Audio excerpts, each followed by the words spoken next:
আসসালামু আলাইকুম। আমি শাহাদাত হোসাইন, ফিজিক্স স্টাডির পক্ষ থেকে আপনাদেরকে শুভেচ্ছা। তো আমরা বরাবরের মতো আরেকটি ক্লাস নিয়ে আপনাদের মাঝে হাজির হয়েছি। সেটি হচ্ছে চিরায়ত বলবিদ্যার দ্বিতীয় অধ্যায়। তো প্রথম অধ্যায়ের আরেকটি কোশ্চেন রয়েছিল, কিন্তু আমি ওইটা করছি না, কারণ সামনে যে আপনাদের পরীক্ষা, সেই পরীক্ষায় ওই কোশ্চেনটা আসার সম্ভাবনা নাই। তো সেক্ষেত্রে এই জন্য আমি দ্বিতীয় চ্যাপ্টারে মুভ করতেছি। যদি কোনো এক সময় প্রয়োজন হয় তাহলে আমি আবার প্রথম চ্যাপ্টারের যে আরেকটা গাণিতিক সমস্যা আছে ওইটা আমি সলভ করে দেব। তো আজকে আমরা কি করব, আমরা দ্বিতীয় চ্যাপ্টারের যেহেতু সামনে পরীক্ষা, তাই আমাদেরকে থিওরি, অনেকগুলো থিওরি পড়ার সুযোগও এখন আর নেই। তো দুইটা থিওরি ছিল এখানে, ক্যালকুলাসের যে পরিবর্তন নীতি এবং ক্যালকুলাসের পরিবর্তন নীতির কৌশল, দুইটা থিওরি।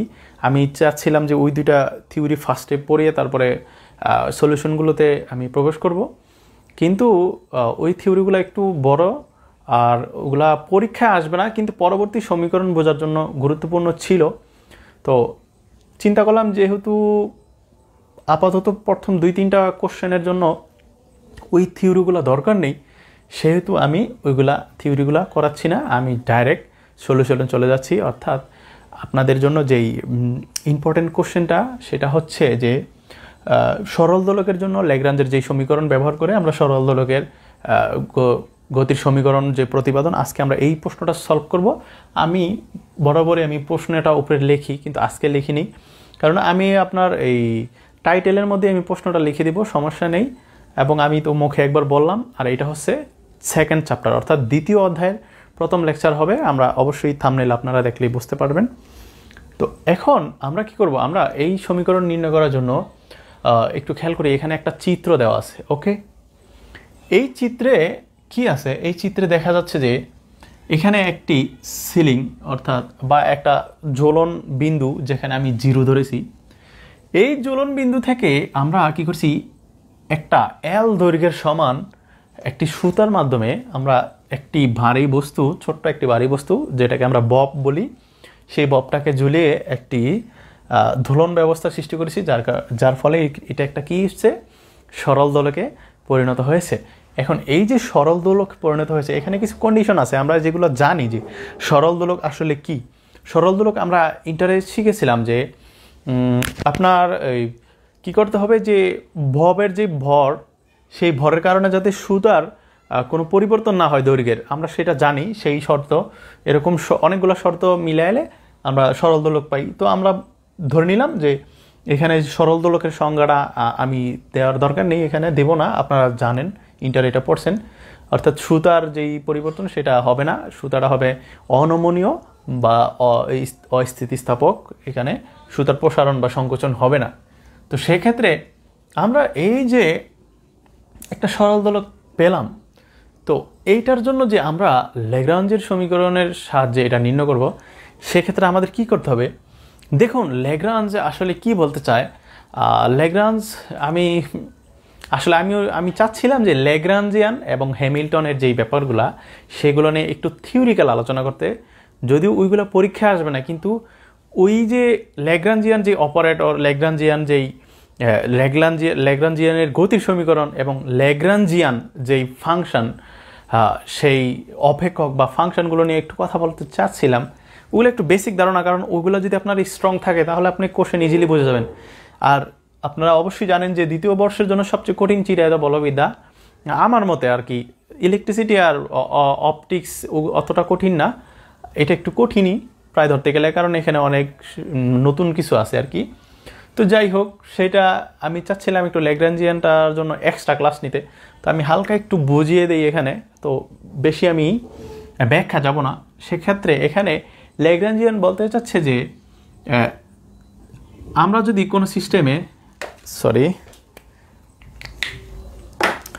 আমরা যদি কোনো একটা সিস্টেম কল্পনা করি, সেই সিস্টেমের জন্য আমাদের যদি গতিশক্তি থাকে, আমরা কোনো একটা সিস্টেমের জন্য গতিশক্তি পাবো, সেই শক্তিটা যদি টি হয় এবং আমাদের ওই সিস্টেমের জন্য তো বিভব শক্তি থাকবে, সেইটা যদি বি হয়, তাহলে গতিশক্তি এবং বিভব শক্তির যে বিয়োগ ফল, সেই ফল একটা রেজাল্ট দিবে আমাদের, সেই রেজাল্টটা হচ্ছে এল পরিমাণ। আর এইটাই হচ্ছে ল্যাগ্রাঞ্জ। মানে বিজ্ঞানী ল্যাগ্রাঞ্জ যেহেতু এই সম্পর্কটা নিয়ে কাজ করছে, আবিষ্কার করছে, গবেষণা করছে, এই জন্য তার নামের প্রথম অক্ষর দিয়ে এল লিখে দিছে। তো এইটা দ্বারা এরকম বোঝাচ্ছে যে ধরুন একটা বস্তু উপর থেকে, একটা বল উপর থেকে পড়তেছে, এখানে পড়তেছে, হ্যাঁ। তো বলটা যখন উপর থেকে পড়ে তখন এই পয়েন্টে তার গতিশক্তিও থাকবে, বিভব শক্তিও থাকবে, না? আমরা কিন্তু এটা জানি। তো তার গতিশক্তি এবং বিভব শক্তির যে আলাদা আলাদাভাবে আমরা উচ্চ মাধ্যমিকে আমরা কিন্তু কাজ শক্তি ক্ষমতায় এই অঙ্কগুলো অনেক সমাধান করছি।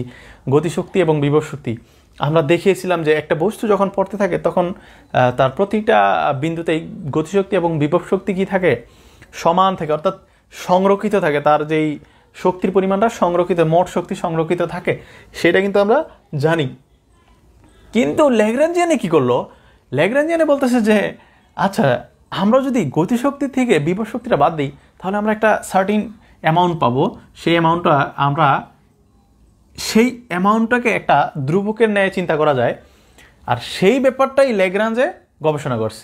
ওকে, সে এই অপেক্ষকটা বা এই যে ফাংশনটা ল্যাগ্রাঞ্জ, এটাই হচ্ছে ল্যাগ্রাঞ্জিয়ান। তো এই ল্যাগ্রাঞ্জিয়ানের সাহায্যে আমরা এই যে সমস্যাটা সরল দোলকে এটা নির্ণয় করবো। ওকে, তো অনেক কথা বলে ফেলছি, আসুন আমরা একটু সমীকরণে চলে যাই এটা সলভিংয়ের ক্ষেত্রে। তাহলে আমরা কি করব? ফার্স্টেই আমরা প্রথমেই এই ব্যবস্থাটার জন্য গতিশক্তি নির্ণয় করব, তারপরে আমরা বিভব শক্তি নির্ণয় করব, তারপরে এই যে ল্যাগ্রাঞ্জিয়ান ফাংশন বা ল্যাগ্রাঞ্জিয়ান অপেক্ষকটা ছিল, সেই ল্যাগ্রাঞ্জিয়ান অপেক্ষকে আমরা এই মানটা বসাবো, বসিয়ে তারপরে আমরা কি করব? ল্যাগ্রাঞ্জের যে গতির সমীকরণ আছে, একটা হচ্ছে ল্যাগ্রাঞ্জিয়ান, খেয়াল করুন আরেকটু বেসিক দিয়ে নিই, একটা হচ্ছে ল্যাগ্রাঞ্জিয়ান, এইটাকে বলা হয় ল্যাগ্রাঞ্জিয়ান। আর ল্যাগ্রাঞ্জের গতির সমীকরণ হচ্ছে del L divided by del q dot j minus del L by del q j equals to 0, যেখানে ডি এখানে টি। তো এই যে এরকম একটা সমীকরণ, সেই সমীকরণটাকে আমরা ল্যাগ্রাঞ্জের গতির সমীকরণ বলবো। তাহলে আমরা ফার্স্টে কি করব? আমরা গতি শক্তি নির্ণয় করব, তারপরে আমরা বিভব শক্তি নির্ণয় করব, তারপরে বিভব শক্তি এবং গতিশক্তির বিয়োগফলটা আমরা নির্ণয় করব ল্যাগ্রাঞ্জিয়ান। সেই বিয়োগফলকে আমরা কি করব? এই ল্যাগ্রাঞ্জের গতির সমীকরণে আমরা বসিয়ে দেব, আলটিমেটলি আমরা রেজাল্ট পেয়ে যাব। ওকে, আসুন এই 4টা টেকনিক আপনারা একটু খেয়াল রাখবেন, তাহলে এই সমীকরণ করতে আপনাদের জন্য ইজি হবে। তাহলে আমরা প্রথমে এই সরল দোলকের জন্য গতিশক্তি নির্ণয় করে নিই। তাহলে আমরা লিখতে পারি যে গতি শক্তি, অর্থাৎ আমরা এখানে আমি একটু শর্টে লিখতেছি, এখানে লিখবেন আপনারা যে সিস্টেমের গতিশক্তি। ওকে, সিস্টেমের গতিশক্তি যদি টি হয়, আমরা কি জানি? গতিশক্তি সমান হাফ এম ভি স্কোয়ার। তো আমরা হাফ এম ভি স্কোয়ারে নিব, হাফ এম ভি স্কোয়ার। ওকে, এখন এমটা কি? এমটা হচ্ছে এই যে ববটা, তার তো একটা সার্টেন ভর আছে, সেই ভরটাকে আমরা এম ধরলাম। ওকে, তাহলে হাফ এম ভি স্কোয়ার হচ্ছে কি? এই যে সরল দোলকটা, তার গতিশক্তি। আচ্ছা ঠিক আছে, তাহলে এরপরে কি করা যায়? হাফ এম, আমি এখানে এমন একটা কিছু লিখতে চাইতেছি যেটা ভি স্কোয়ারে থাকবে না। আচ্ছা, কেন এই কাজটা করবো সেটা আপনারা ওই যে ল্যাগ্রাঞ্জের গতির সমীকরণের জন্য আমাদের এই ফর্মটা যেতে হবে। একটু খেয়াল করুন, আমরা কি করতাম? আমরা যখন একটা বৃত্তর ক্ষেত্রে চিন্তা করতাম যে এখানে যদি একটা ব্যাসার্ধ হয়, হ্যাঁ, তাহলে আমরা এখানে যদি থিটা হয়, তাহলে এটা যদি বৃত্ত চাপ হয়, আর এখানে যদি ব্যাসার্ধ আর হয়, ব্যাসার্ধ আর বা এল একই কথা, দৈর্ঘ্য তো সেটাই ব্যাসার্ধ। তাহলে এটার জন্য আমরা কি করতে পারতাম? আমরা কিন্তু জানতাম যে theta equals to S by R. Okay, তাহলে আমরা এখান থেকে একটা কাজ করব, আমরা জানি যে s equals to r theta. এখন আমি যদি আর এর পরিবর্তে যদি এল নিতাম তাহলে এল থিটা হতো, একই তো ব্যাপার। এই ব্যাপারটা আমি এইখানে করতে চাইতেছি বি এর ক্ষেত্রে। তো আপনারা কি কিছু বুঝতে পারতেছেন কি করবো এখানে? হ্যাঁ, দেখুন এইটা, এই যে ববের যেই গতি সেই গতিটা কিন্তু একটু বৃত্তাকারের দিকে। ওকে, যেহেতু আমাদের এলটা বা সুতার দৈর্ঘ্যটা কিন্তু আমাদের অপ্রসারণশীল, অর্থাৎ সে ধ্রুব থাকবে, সবসময় পরিবর্তন হবে না, তাহলে সে একটা নির্দিষ্ট ব্যাসার্ধ মানে মেনটেন করে এরকম কৌণিকভাবে বৃত্তাকার পথের দিকে যাওয়ার চেষ্টা করবে ববটা। ওকে, তো এখন যেহেতু বৃত্তাকার যাবে, সেক্ষেত্রে আমাদের কি কৌণিকের হিসাব করতে হবে না? অবশ্যই আমাদের এখানে কৌণিক, এই ভ্যাগটা তো আসলে কৌণিক ভ্যাগ। ওকে, তো কৌণিক ভ্যাগের সাথে যে আমরা সম্পর্ক পাবো, কারণ এইখানে দেখুন আমাদের যে সুতাটা, সেই সুতাটা থেকে যদি ববটা, এইটা তো আমাদের প্রধান যে লম্ব অক্ষের সাথে, সেই অক্ষের সাথে যদি ববটা হালকা এই দিক সেদিক থাকে, তাহলে তার এই যে ঝুলন বিন্দুতে একটা কি হয়, ঝুলন বিন্দুতে আপনার এই একটা কোণ সৃষ্টি হয়, তাহলে সেখানে কিন্তু একটা থিটার সম্পর্ক এসে যায়। তো আমরা এই থিটার সম্পর্ক করার জন্য আমরা কৌণিক ভ্যাগ নিয়ে যাব। তো কৌণিক ভ্যাগের সাথে আমরা এইটা তুলনা করব। ওকে, এবার এটা হচ্ছে, তাহলে এই অ্যাশটা এখন যদি আমি সরণ ধরি, তাহলে কৌণিক সরণ অ্যাশ ইজিক্যাল টু এল থিটা হয়ে যাচ্ছে। তাহলে ব্যাগ কি? আমরা জানি কি, সরণকে যদি সময়ের সাপেক্ষে ভাগ করা যায়, বা সময়ের হার, সরণের হার কি ভ্যাগ বলে, আমরা এটা জানি। তাহলে এই অ্যাশকে যদি আমি টি এর সাপেক্ষে ডিফারেন্সিয়েট করি, তাহলে ডি টি বাই অ্যাশ, তাহলে এটা কি হবে আসলে ডিটি অফ এল থিটা। আচ্ছা, আমি একটু এই সাইডে করে দিই। তাহলে কি হয় দেখুন, আমরা জানি যে টি এর সাপেক্ষে কোন রাশিটা ডেরিভেটিভ হবে, যে আসলে পরিবর্তনশীল রাশি, যে চলক, এখানে চলক এল এবং থিটার মধ্যে কে চলক? অবশ্যই থিটা, কারণ এই ববটা যদি এইখানে থাকতো তাহলে থিটার পরিমাণটা আর একটু কম হইতো। যদি এই ববটা এইখানে থাকতো তখন থিটার পরিমাণ আরও কম হইতো। যদি এই ববটা এইখানে না থেকে আরও উপরে থাকতো তাহলে থিটার পরিমাণ আরও বাইরে যেত। তাহলে এখানে পরিবর্তন রাশি শুধু থিটা। আর আমরা পূর্বেই বলেছি যে দড়ি বা সুতার দৈর্ঘ্য অপসারণশীল, মানে এটা স্থির থাকবে। তাহলে এল তো আমাদের একটা কী রাশি? ধ্রুবক রাশি। তাহলে এলটা আমরা নিয়ে নিলাম। থিটাটা যেহেতু আমাদের পরিবর্তনশীল রাশি, চলক, এই থিটার টি এর সাপেক্ষে থিটাকে আমি যদি ডিফারেন্সিয়েট করি, সেক্ষেত্রে আমরা কি করব, আমরা এই ডি থিটা বাই ডিটি এইভাবে কিন্তু রেখে দিতাম। কিন্তু আমরা তো জানি যে ক্লাসিক্যাল ফিজিক্সে যখন টি এর সাপেক্ষে কোনো রাশিকে ডেরিভেটিভ করা হয়, তখন ওই রাশির উপরে একটা ডট চিহ্ন দেওয়া হয়। তো এটা আমরা জানি। তাহলে আমরা কি করব, এল থিটা ডট। আমি আশা করি আপনাদেরকে এই ব্যাপারটা বুঝাইতে পারছি। এটা কি ছিল, যে অ্যাশকে আমরা ডিটি এর সাপেক্ষে ভাগ করলে কি পাবো, ভি। অর্থাৎ এই যে বি এর রাশিটা, এই বি এর রাশিটা এইভাবে পেলাম আমরা। অর্থাৎ আমরা এই যে বৃত্তচাপ, সেই বৃত্তচাপ এবং বৃত্তের কেন্দ্রে উৎপন্ন কোণের যেই আর চাপের সম্পর্ক থেকে আমরা মূলত কৌণিক ভ্যাগের যেই রাশিটা, সেটা আমরা বের করে ফেললাম। এটা যদি রৈখিক বেগ হয়, এটা হবে তার কৌণিক বেগ। ওকে, রৈখিক বেগ বি এর পরিবর্তে আমরা কৌণিক বেগটা, যেহেতু এখানে কৌণিক ঘটনা ঘটছে, আমরা তো চাইলে রৈখিক বেগ রাখতে পারি না, সেক্ষেত্রে আমরা এল থিটা ডট দিয়ে দেব। ওকে, আশা করি আপনারা বুঝতে পারছেন। তারপরে যদি না বোঝেন, তাহলে এই ব্যাখ্যাটুকু আবার একটু দেখেন পিছের থেকে, আশা করি বুঝে যাবেন। তারপরে যদি না পারেন, কমেন্ট সেকশন আছে এবং ডেসক্রিপশন বক্সে তো অবশ্যই ফেসবুক লিঙ্ক দেওয়া থাকবে, আপনারা সেখানেও আমাকে পার্সোনালি মেসেজ করতে পারবেন। ওকে, তাহলে আমরা কি করব, এই ভি এর পরিবর্তে আমরা কি দিব, এল থিটা দিব। তাহলে আমরা এল থিটা ডট, দেখুন উপরে কিন্তু একটা স্কোয়ার রয়ে গেছিল না, তাহলে আমরা স্কোয়ারটা দিয়ে দিলাম। এবার আমরা কি করব, একটু খেয়াল করুন, আমরা half m l square theta dot square করে দিলাম। অর্থাৎ স্কোয়ারটা আমি দুই পাশেই দিয়ে দিলাম। তো এবার আমাদের যেহেতু গতিশক্তি নির্ণয় করা হয়ে গেছে, এবার আমরা কি করব, এই সিস্টেম বা এই ব্যবস্থার জন্য আমরা তার বিভব শক্তিটা নির্ণয় করব। ওকে, তাহলে এবার কি, বিভব শক্তি। তাহলে সিস্টেমের বিভব শক্তি আমরা জানি কি, এম, অর্থাৎ যদি ভি হয় বড় হাতের, তাহলে আমরা জানি mgh। আমরা বিভব শক্তি সম্পর্কে এই সূত্রটা জানি, কিন্তু এখানে তো আমার কোনো এইচ এর রাশি নাই, তাহলে কি আমি এখানে এইচ রাখতে পারবো না। আমরা কিন্তু বিভব শক্তির হিসেব করি, ধরুন এটা যদি হয় ভূমি, এটা যদি হয় ভূমি, এই ভূমি থেকে আমার কাছে একটা বস্তু আছে, আমি এই বস্তুটাকে ধরুন আমি কিছু পরিমাণে উপরে উঠালাম, তাহলে এইটার মধ্যে কিন্তু একটা বিভব শক্তি সঞ্চিত হয় mgh, অর্থাৎ এইখান থেকে এখানে যে দূরত্বটা সেটাকে আমরা এইচ ধরতাম, এইটার ভর m, আর জি তো গ্র্যাভিটেশনাল ফোর্স, ত্বরণ, অভিকর্ষ ত্বরণ। তো এখন আমরা এইখানে যে এই যে দূরত্বটা সে অতিক্রম করছে, কতটুকু উপরে উঠছে, সেই হিসাবটার জন্য আমরা এইচ করতাম। তাহলে এইটার মধ্যে কি ঘটছে আপনারা একটু খেয়াল করুন তো। ভবটা এইখানে ছিল, সে ধরলাম এইখানে আছে, তাহলে ভবটা কি এতটুক উপরে উঠছে? তার কি উলম্ব সরণ কি এতটুক? না, আমরা জানি উলম্ব সরণ অবশ্যই ভূমি থেকে 90 ডিগ্রি উপরে হবে।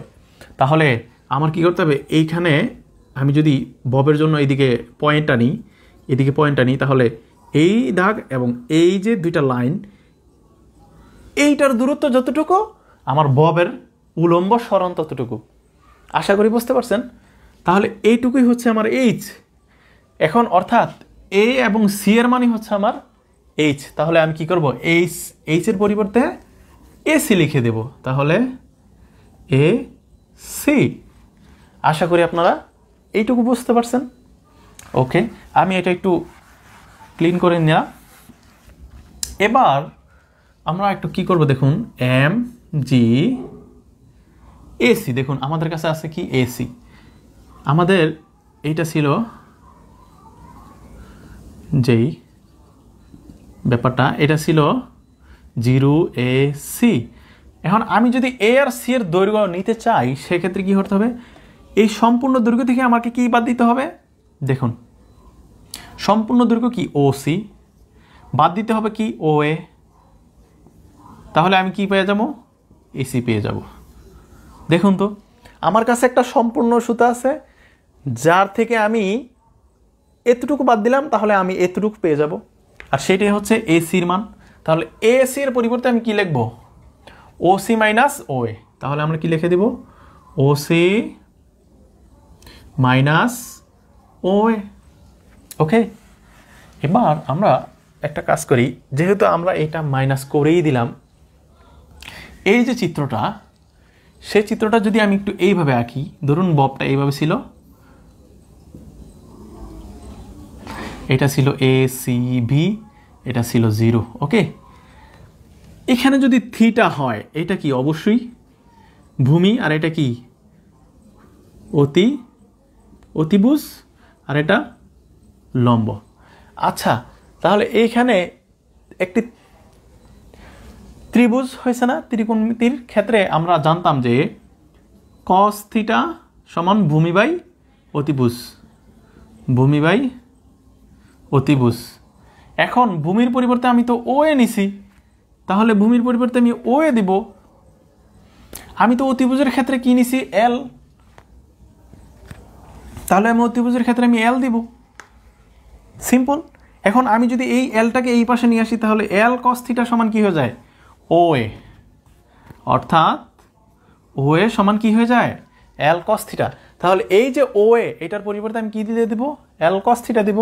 ওকে, তাহলে mg আর OC মানে কি, O এবং C, এইখানে যেই ববটার দৈর্ঘ্য O থেকে C পর্যন্ত, আর OB থেকে ববের দৈর্ঘ্য তো সেম, তাহলে OC সমান OB সমান L। এটা তো আমরা জানি, কারণ ব্যাসার্ধ যেরকমই হোক, এটা যদি একটা সার্কেল হয়, এই দিকে যদি একটা কেন্দ্র হয়, এখানে আর এর মান যতটুকু, এইদিকেও আর এর মান সেম, এইদিকেও আর এর মান সেমই থাকবে। এখন ববটা যদি এখান থেকে এখানে যায়, এলটা তো সেমই থাকতেছে, OC এর জন্য যা থাকতেছে OB এর জন্য একই থাকতেছে।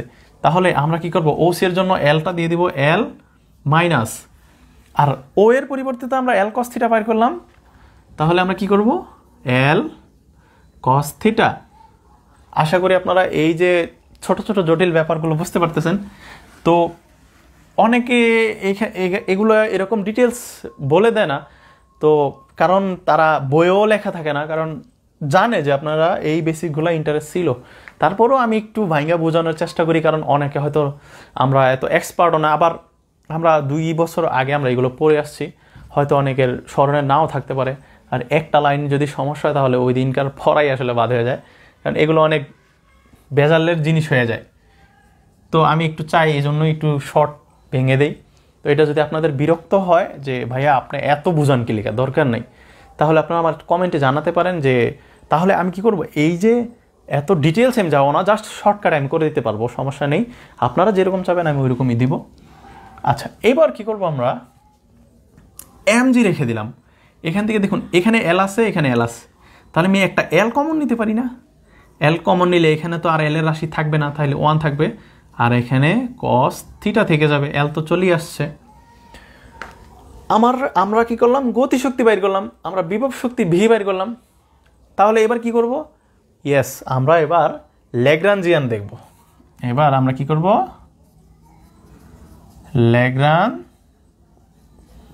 ল্যাগ্রাঞ্জিয়ান।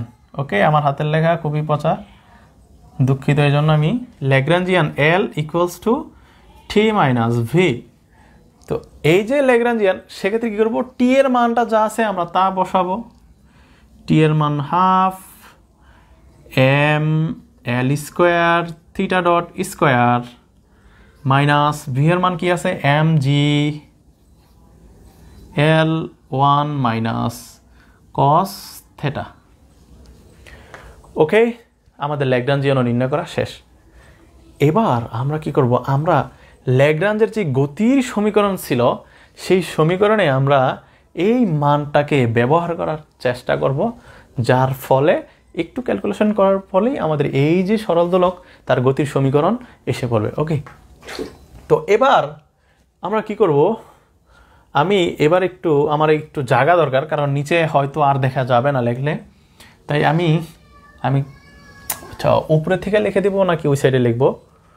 আচ্ছা, আমি একটু, এগুলো তো আর সমস্যা নেই, আশা করি আপনারা হয়তো স্ক্রিনশট দিয়ে নেবেন অথবা আপনার খাতায় তো তুলে নিতে পারেন।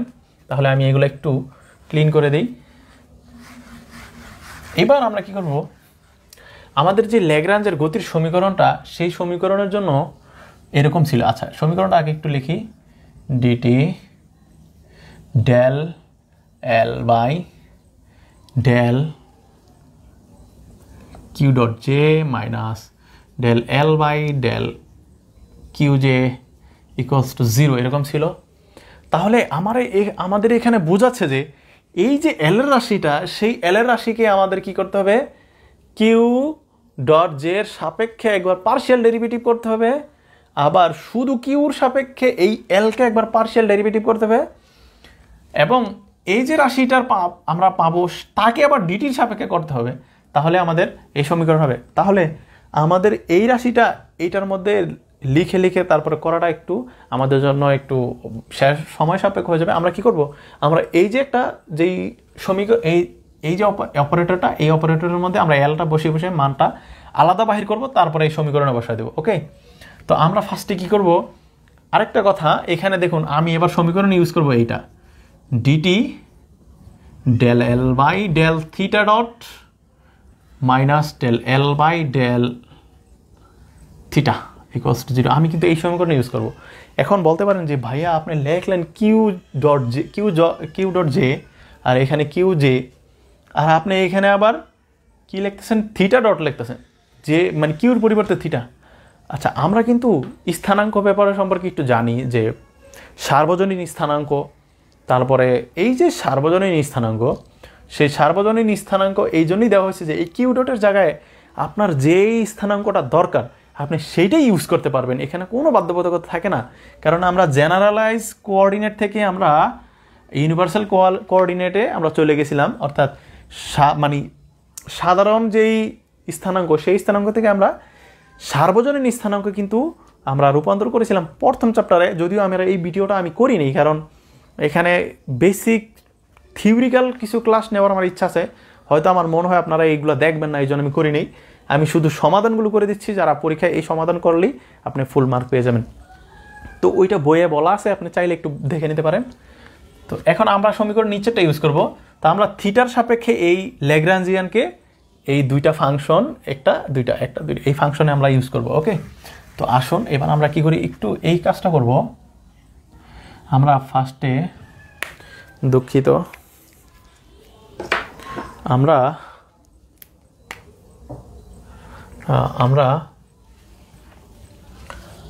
Del L by del theta dot এইটাকে ফার্স্টে করব। এখন আমার এইখানে দেখুন তো এল এর মান কি আছে, half m l square dot theta dot square m g l into 1 minus cos theta.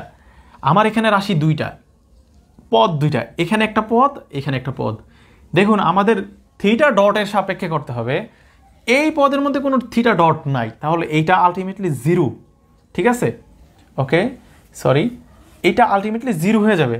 আর এইখানে যেহেতু থিটা ডট আছে, আমার এই রাশিটাকে করতে হবে। তাহলে আমি শুধু এই রাশিটাকে যদি আমি ডেরিভেটিভ করি থিটার সাপেক্ষে, এই যে টুটা অর্থাৎ এই তিনটা কিন্তু আমাদের কি রাশি, আমাদের যেই দেখুন আমাদের এখানে ধ্রুবক রাশি এটা, তাহলে আমরা লিখে দিলাম হাফ এম এল স্কোয়ার, আমরা কিন্তু এটা লিখে দিলাম। এখন আমাদের যে থিটার উপর স্কোয়ার আছে সেটা আমরা কি করব, গুণাকারে নামায় আনতে হবে, এবং থিটা স্কোয়ার থেকে একটা বিয়োগ করলে আমাদের শুধু থাকতেছে কি থিটা ডট থাকতেছে। ওকে, এবার এই টু কাটা যায় না, অবশ্যই যায়। তাহলে আলটিমেটলি আমরা কি পাবো, দেখুন আলটিমেটলি কিন্তু আমরা শুধু এই তিনটা রাশি পাই। ওকে, তো আমি তিনটা একসাথে লিখে দিই, m l square theta dot. আশা করি আপনারা এই ব্যাপারটা বুঝতে পারছেন। এইবার যদি আমরা করি যে ডেল এল বাই ডেল থিটার সাপেক্ষে যদি শুধু করি, তাহলে আমার এইখানে থিটা নাই, আমার থিটা ডট আছে কিন্তু থিটা তো নাই। তাহলে এই পাশের পদ আমার জিরো, এখন আমার শুধু এই পাশের পদ নিয়ে কাজ করতে হবে। সেক্ষেত্রে এখানে যেহেতু মাইনাস আছে, তাই আমরা কি করব, এখানে মাইনাসটা না, সরি দুঃখিত, আমরা এইটা যেহেতু জিরো আর এটা মাইনাস তো থাকবে অবশ্যই, তাহলে মাইনাস এম জি এল, আমাদের কিন্তু এই তিনটা ধ্রুবক রাশি। ওকে, এবার 1, আচ্ছা এই রাশির মধ্যে 1ও কিন্তু ধ্রুবক রাশি। সেক্ষেত্রে আমাদের ধ্রুবক রাশি যেহেতু 1, এটার যদি আমি ডেরিভেটিভ করি থিটার সাপেক্ষে, তো এইটা তো আর হবে না, এটা তো থেকেই যাবে। তাহলে 1ই থেকে গেল, অর্থাৎ এইখানে ডেরিভেটিভ আর দরকার নেই। তাহলে আমার থাকতেছে কি যে সরি 1, এটা ধ্রুবক রাশি, এটা তো এমনি জিরো হয়ে যাবে। তো এখন আমাদের থাকতেছে কি মাইনাস, দেখুন এখানে কিন্তু ওর নিজস্ব মাইনাস আছে। আবার আমরা জানি যে কস থিটার যদি আমরা ডেরিভেটিভ করি থিটার সাপেক্ষে, তাহলে মাইনাস সাইন থিটা, এইটা হয়ে যায়। এখন এই মাইনাসে মাইনাসে কি হয়ে যায়, প্লাস হয়ে যাবে না? তাহলে আমরা যদি এইভাবে লিখে দিই সাইন থিটা। ওকে, আর এই যে সামনের মাইনাসটা রয়ে গেল। তো এবার আমরা কি করব, আমরা এই যে দুইটা রাশি পেলাম, এই দুইটা রাশির যেই আমরা কার সাথে দেখতেছি যে ল্যাগ্রাঞ্জের যে গতির সমীকরণ তার সাথে কিছুটা মিল রয়েছে। তাহলে এখন আমরা কি করব, আমরা ল্যাগ্রাঞ্জের গতির সমীকরণে এইগুলা ইউজ করব। ল্যাগ্রাঞ্জের গতির সমীকরণ হতে পাই, আমরা ল্যাগ্রাঞ্জের গতির সমীকরণ হতে পাই কি, আমরা জানি dt of del L by del theta dot minus del L by del theta equals to 0। এটা আমরা জানি যে ল্যাগ্রাঞ্জের গতির সমীকরণ। এইবার আমার এইটুকের মান আমি কি m l square theta dot লিখে দিই, তাহলে d t of m l square theta dot minus এইটুকের মান আমার কি আছে, minus m g l sine theta. Okay, আচ্ছা ঠিক আছে। এবার আমরা একটু কাজ করব, এটা আশা করি এখন আর রাখার দরকার নেই, এটা আমি একটু ক্লিন করে দিই। এবার আমরা কি করব,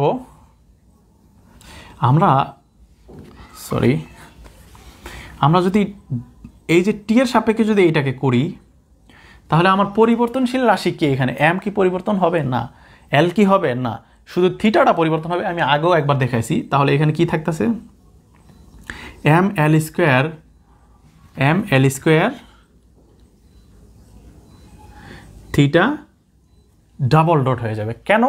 কারণ আমরা তো জানি যে টি এর সাপেক্ষে কোনো কিছুকে ডেরিভেটিভ করা মানে তার উপরে একটা ফোঁটা বা একটা ডট চিহ্ন, এখানে অলরেডি একটা আছে ডট। এখন আমি যদি আবার এটাকে টি এর সাপেক্ষে করি তাহলে আমার অবশ্যই কি করতে হবে, দুইটা ডট দিতে হবে। এবার আমরা কি করব, মাইনাস, এই যে মাইনাসে মাইনাসে কি হয়ে যায়, প্লাস হয়ে যায়। ওকে, এখন মাইনাসে মাইনাসে প্লাস হয়ে গেলে আমরা এবার m g l sine theta equals to 0, এখানে অবশ্যই 0 হবে। তো এখন বলতে পারেন যে এইটার তো আর কিছু করলাম না, না এইটা তো আর এক্সট্রা ডিটি নাই, এটার মান যা আছে তাই থেকে যাবে। এবার একটু খেয়াল করুন, যদি আমরা এখানে লিখতে পারি, যদি থিটার পরিমাণ খুবই ক্ষুদ্র হয়, যদি থিটার পরিমাণ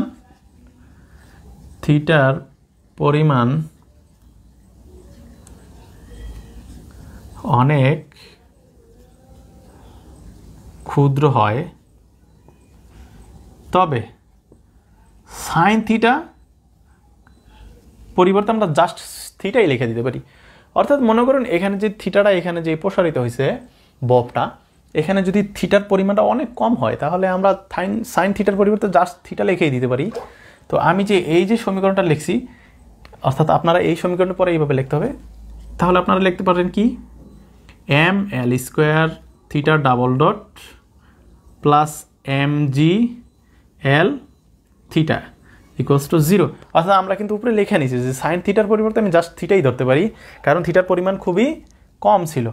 তাহলে এবার আমরা কি করতে পারি, এবার আমরা এখান থেকে এম আর এল স্কোয়ার যদি কমন নেই, এম এল স্কোয়ার কমন নিলে থাকতেছে কি theta double dot plus m আসা পড়তেছে, শুধু জিটা থাকতেছে, তাহলে জি থাকতেছে আর থিটাও থাকতেছে।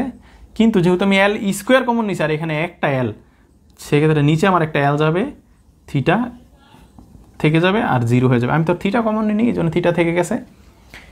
এই অংশটুকু কে বুঝি নাই, দেখুন একটু খেয়াল করি, আমরা যদি এখান থেকে এল স্কোয়ার কমন নিই তাহলে এম জি এল থিটা, হ্যাঁ, আমি যদি স্কোয়ার দিয়ে আবার নিচে একটা এল রাখতাম তাহলে কি হইতো, অর্থাৎ আমি উপরেও একটা এল দিছি নিচেও একটা এল দিছি। এবার এই রাশির থেকে যদি আমি এল স্কোয়ারটা কমন নিতাম তাহলে তো এল স্কোয়ার আসে পর তার নিচে একটা এল থাকে যেত, সেই এলটা আমি দিয়ে দিছি। ওকে, তা আশা করি আপনাদের এত এই ব্যাপারটা বুঝতে অসুবিধা হবে না, কারণ আপনারা যেহেতু ফিজিক্সে পড়েন, ফিজিক্সে তো আর নর্মাল স্টুডেন্ট পড়ে না। তো এবার একটু খেয়াল করুন, আমি যে সমীকরণটা পেলাম, এই সমীকরণটা থেকে যদি আমি এম এল স্কোয়ার যদি ওই পাশে নিয়ে যাই তাহলে 0-র সাথে যদি গুণ ভাগ যাই হয় আমার ওটা তো জাস্ট 0 হয়ে যাবে, তাহলে আমি লিখতে পারি না। আচ্ছা, এই সমীকরণটা আমি একটু এই পাশেই লিখে দিই, দেখা যাচ্ছে কিনা আমি তো আর জানি না, ক্যামেরার পিছনে তো আর কেউ নাই, বলতে পারবে না। আচ্ছা, এইটা আমি একটু এই পাশে লিখে দিতেছি, জিএল থিটা ইকুয়ালস টু 0। ওকে, এখানে থিটাটা কিন্তু গুণ আকারে আছে। আচ্ছা, এইবার আমরা কি করতে পারি, এম এল স্কোয়ার যদি ওই পাশে নিয়ে যায় থাকে কি theta double dot plus G l theta equals to 0। এই যে সমীকরণটা আমরা লাস্টে পেলাম, এই সমীকরণটাকেই বলা হয় যে ল্যাগ্রাঞ্জের সমীকরণের সাহায্যে সরল দোলকের গতির সমীকরণ, যেই প্রতিপাদন সেটা ছিল, আর এটাই অর্থাৎ যেই গতি সরল দোলকের গতির সমীকরণ, আর এটা আমরা ল্যাগ্রাঞ্জের সাহায্যে নিয়ে আসছি। তো আমাদের এটাই অ্যান্সার ছিল। আশা করি আপনারা সকলে বুঝতে পারছেন। ভিডিওটা হয়তো অনেক লম্বা হয়ে গেছে, কিন্তু আমি চেষ্টা করেছি খুব বেসিক থেকে একটু বুঝিয়ে দেওয়ার, কারণ আপনি হয়তো ইন্টারনেটে সার্চ দিলে এটার আরও 2-3টা ভিডিও আপনি পেতেও পারেন, কিন্তু তারা এতটা ডিটেলস আমার মনে হয় বলেনি।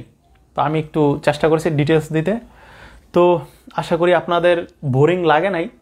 তো নেক্সটে এরকম আমরা জটিল দোলকের জন্য যেই সমীকরণ সেটা আমরা প্রতিপাদন করব, তারপরে আস্তে আস্তে আমরা ল্যাগ্রাঞ্জিয়ানের মধ্যে ঢুকে যাব। যেই কঠিন বিষয়গুলো ছিল আমাদের অপেক্ষক টপিক, তারপরে হ্যামিল্টন এবং আপনাদের ক্যালকুলাসের পরিবর্তনশীল নীতিটা, সেখানে যেই আরবিটারি, তারপরে আলফা, এটা অনেক কিছু ব্যাপার স্যাপার আছে, ওগুলো আমরা একটু আলোচনা করার ট্রাই করব। তো আপনারা সে পর্যন্ত ভালো থাকুন, সুস্থ থাকুন। আর আমার চ্যানেলটা তো যদি ভিডিওগুলো ভালো লাগে লাইক করবেন, কমেন্ট আমাকে জানাবেন কেমন লাগতেছে, আপনারা নেক্সটে আর কোনো কোর্সের ভিডিও চাচ্ছেন কি না। তো আর কোনো কথা নেই, নেক্সট ভিডিওতে দেখা হবে। সবাই ভালো থাকবেন, আল্লাহ হাফেজ।